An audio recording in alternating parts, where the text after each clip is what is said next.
साथियों, कैसे हैं आप लोग? मुझे उम्मीद है कि आप लोग बिल्कुल ठीक ठाक होंगे। मैं आपको अपना नमस्कार देता हूँ। और आज कुछ पिछले 20-25 दिन से मैं काफी रिसर्च कर रहा था दहेज हत्या के ऊपर, IPC 304B। और क्योंकि अब बहुत सारे केसेस करते रहते हैं दहेज हत्या के ऊपर, और ये 498 दहेज उत्पीड़न और ये सब जो फैमिली मैटर होते हैं, इसको हम लोग बहुत सारे काम करते रहते हैं, रिसर्च भी करते रहते हैं। और हाई कोर्ट की जजमेंट क्या, सुप्रीम कोर्ट की जजमेंट क्या, उस पर भी हम लोग काम करते रहते हैं, एनालाइजिंग करते रहते हैं। अच्छा, मेरा बस सिर्फ आपसे एक ही गुजारिश है कि आप इस चैनल को सब्सक्राइब करें, लाइक करें, कमेंट्स करें, शेयर करें, बेल बटन को दबा के रखें, जिससे कि जो भी हम लोग जजमेंट होती है हाई कोर्ट सुप्रीम कोर्ट की, उसको सिंपल सरल भाषा में आप तक पहुंचाने की कोशिश करें। और मैंने आने वाले वक्त में मैंने जैसे बताया कि हम लोग काफी रिसर्च कर रहे हैं दहेज हत्या के ऊपर, और इसकी परिभाषा क्या मैं अभी आपको बताने वाला हूँ।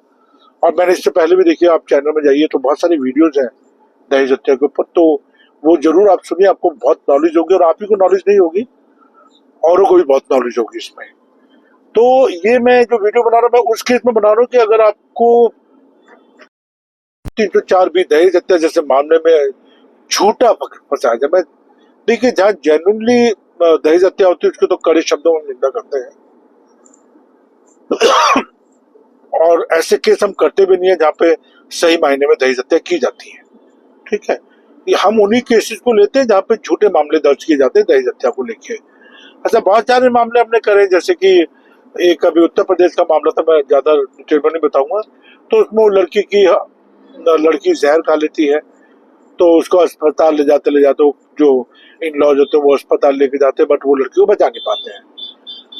ठीक है, एक केस में क्या होता है, लड़की बच्चे को जन्म देती है, बच्चे को जन्म देते देते वो हॉस्पिटल जाती है, वहां पे वो बच्चे को जन्म देते देते खुद ही ऊपर चली जाती है।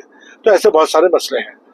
एक केस होता है जिसमें वो लड़की के एक्स्ट्रा अफेयर्स थे कहीं पे, ठीक है, तो बाद में पता लगा वो लड़की किसी और से मोहब्बत करती थी, और उसने ये सुसाइड कर लिया, सल्फास वगैरह खा लिया और सुसाइड कर लिया, हैंग कर लिया वगैरह वगैरह। ठीक है, और आपने अभी एक लेटर से सुना ही होगा सोनम रघुवंशी वाला केस। यहाँ तो उल्टा ही होगा बिल्कुल। यहाँ तो सोनम रघुवंशी या उसकी टीम, देखिए अभी तो केस ये प्रिजुडाइज है, तो इसमें तो मैं ज्यादा कमेंट नहीं कर पाऊंगा।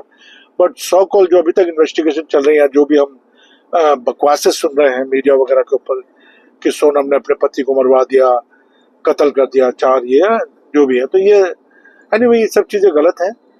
अब दहेज हत्या होती क्या, ये जरूर मैं कानूनी तौर से आपको धाराएं वगैरह तो मैं नहीं समझा रहा इसमें, मैं आपको सिर्फ ये समझाने की कोशिश कर रहा हूँ कि सुप्रीम कोर्ट या हाई कोर्ट या जो सेशन कोर्ट है वो क्या कहती है दहेज हत्या को लेकर। दहेज हत्या सही मायने में है क्या एक्चुअल में? तो साथियों, दहेज हत्या एक गंभीर अपराध है, इसमें कोई दो राय नहीं है। और मैं झूठे केस में क्या होता है कि अगर देखिए, सुप्रीम कोर्ट कहती है कि अगर लड़की की, ये कानून है कि अगर लड़की की किसी भी असाधारण तरीके से मौत हो जाती, चाहे वो सुसाइड कर ले या जहर खा ले, है ना, या कुछ भी कर ले 7 साल के अंदर अंदर, तो उसको दहेज हत्या प्रज्यूम कर लिया जाता है। यहाँ पे प्रज्यूम्शन की बात हो रही है, जो इंडियन एविडेंस एक्ट उसकी धारा 113B के तहत इसको प्रज्यूम कर लिया जाता है कि शायद ये दहेज हत्या का मामला होगा। बट दहेज हत्या है क्या? दहेज हत्या का मतलब ये होता है कि चंद घंटे पहले या एक दिन पहले, ऑन रिकॉर्ड बात कर रहा हूं, दहेज को लेके उस महिला को प्रताड़ित किया गया है, महिला को परेशान किया गया है, और ऐसे पुख्ता सबूत हैं कि दहेज की मांग होती थी, ऐसे पुख्ता सबूत हैं कि दहेज की डिमांड की जाती थी, ऐसे पुख्ता सबूत हैं, विटनेसेस हैं, ऑन रिकॉर्ड है कि दहेज की डिमांड की जाती थी, तो ये दहेज हत्या माना जाता है। अब हर सुसाइड को दहेज हत्या नहीं माना जा सकता, ये मैं नहीं कर रहा, ये सुप्रीम कोर्ट भी बहुत सारी जजमेंट है सुप्रीम कोर्ट के इसको।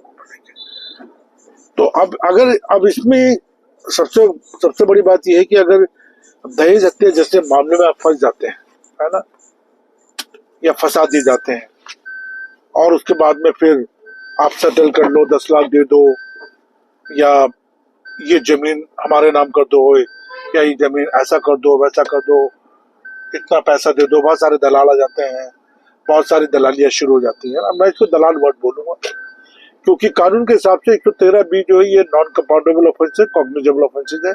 इसमें किसी भी टाइप का कोई कॉम्प्रोमाइज नहीं होता है। नंबर 1। पुलिस भी कई बार क्या होता है, आंख बंद करके IPC 304B की FIR दर्ज कर देती है। बाद में कई बार हम लोग ने देखा कि खारिज भी हुई, हम लोग ने कराई। और तो ये चीजें रहती हैं साथियों। तो यहाँ पे भी यही सेम चीज है कि अगर आपको पता है कि ये झूठा मामला है और उस झूठे मामले में आपका भी नाम है, आपके हस्बैंड का, सॉरी लड़के का भी नाम है, माता पिता, चाचा चाची, भाई बहन, मतलब सबको जितने लोग लपेटा जाता है सबके नाम लिख दो। अब बाद में वो बेचारे भागे भागे फिर रहे हैं, परेशान हैं, लाचार हैं, बेबस हैं। अभी मैंने एक नैनीताल का केस करा था, उसमें एक देहरादून का भी केस किया था, मैंने एक नैनीताल का केस किया था। उसमें अच्छी पढ़ी लिखी फैमिली और लड़की की जबरदस्ती शादी हो गई तो उन्होंने सुसाइड कर लिया, तो इन्होंने उसको दहेज हत्या का मामला मान लिया। और एक मैंने अभी आंध्र प्रदेश का भी एक केस किया था। बहुत सारे केस हम लोग करते रहते। तो साथियों बस मैं बड़ी सिंपल सी मेरी टैगलाइन है कि मैं हमेशा सभी अपनी वीडियो में कहता हूँ कि अगर हमने कोई अपराध नहीं करा है तो उससे बिल्कुल भी डरने की जरूरत नहीं है। नंबर 1। और क्योंकि गंभीर मामला है, गंभीर सजाएं हैं इसके अंदर, और उसको कानूनी जामा कैसे बनाना ये एक एडवोकेट ही बताता है, अच्छे एडवोकेट। तो इसमें एक अच्छे एडवोकेट से आप बातचीत करें, जैसा वो आपको सलाह देता है उसके हिसाब से काम करें।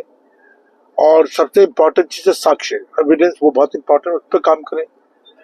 और एक अच्छा अगर एडवोकेट हमेशा आपके साक्ष्य जुटाने में, आपके केस की जो चेन है उसको बनाने में आपकी पूरी मदद करेगा। ठीक है, एक अच्छा अधिवक्ता आपको क्रॉस कराने में बहुत अच्छी मदद करेगा, एविडेंस जुटाने में मदद करेगा, और पूरे केस को जिताने में आपकी पूरी मदद करेगा। और जीतना भी चाहिए अगर झूठा केस है तो। और जब हमने कोई गुनाह करा ना, सजा किस बात की। और मैंने हमेशा ये भी कहा है कि अगर जब हमने कोई गुनाह नहीं करा तो हमें डरना भी नहीं चाहिए। अपने सबूतों पे काम करें, साक्ष्य पे काम करें, एविडेंस पे काम करें, और FSL रिपोर्ट क्या कह रही है, पोस्टमार्टम रिपोर्ट क्या कह रही है ना, पुलिस ने किस टाइप की रिपोर्ट बनाई है, चार्जशीट क्या कह रही है, FIR क्या कह रही है। ठीक है, तो बहुत सारी जो एविडेंस कलेक्ट करें उनका क्या स्टेटस है।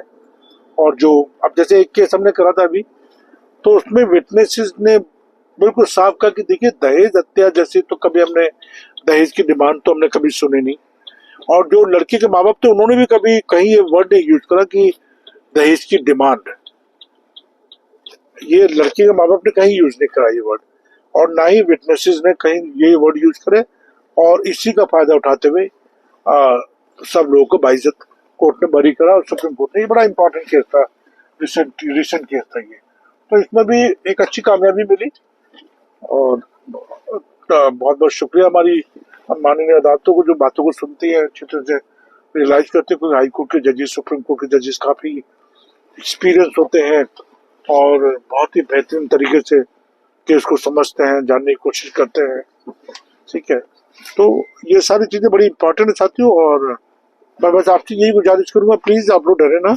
मेरा मोबाइल नंबर स्क्रीन पे आएगा या डिस्क्रिप्शन में आएगा, तो आप जब चाहे मेरे से बात कर सकते हैं, अपनी बात को साझा कर सकते हैं, और मेरी पूरी कोशिश रहेगी कि मैं आपकी मदद करूं।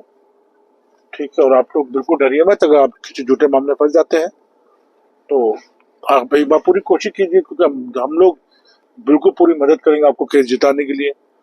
और झूठे केस की मैंने हमेशा कहा है कि कोई बुनियाद तो होती नहीं है, झूठे केस तो झूठे माने जाते हैं। ठीक है, तो वो सब मुझ पर छोड़ दीजिए। बाकी अपना ध्यान रखिए, और चैनल को सब्सक्राइब कर लीजिए। बार बार मैं कहता हूँ जय हिंद। Thank you.